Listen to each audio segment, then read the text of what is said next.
Do you think it might stand with my honour to marry my sister's subject?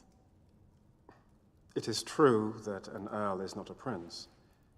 Surely there can be no greater honor than to match yourself with a nobleman, by whom you inherit such a kingdom as England. I have such inheritance by blood, regardless of who I marry or do not marry. Saoirse Ronan felt a kinship with the courageous young ruler she plays in Mary Queen of Scots. I think, you know, the responsibility of a ruler is definitely much greater than anyone who's in film or anything. But at the same time, I think you're right. I think there's a lot of things that sort of mirror each other between the two lives. For all the world. Yes. You'll be my queen? Yes. Now you're king?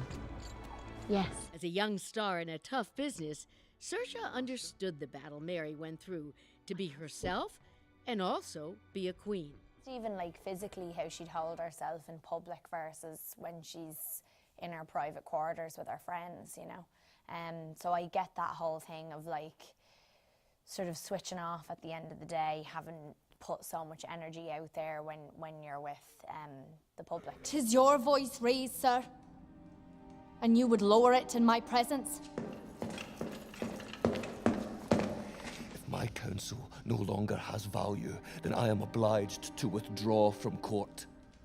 If you must. I think it's just a process that everyone goes through, probably with everything they do, but certainly in the arts, you know, there's this constant self-doubt, and I think there is a part of you that's fueled by insecurity, but also hopefully at a certain point when you've been doing it for a good while, a feeling like, okay, I can make this work and I can figure this out and I've been here before. But she was such a fighter and had so much sort of autonomy herself, I think, before she married. And she was a very fiery, feisty person. She comes from a long line of people like that. So I don't think she was too quick to give that stuff up. On the Hollywood scene with Saoirse Ronan, I'm Jeannie Wolfe.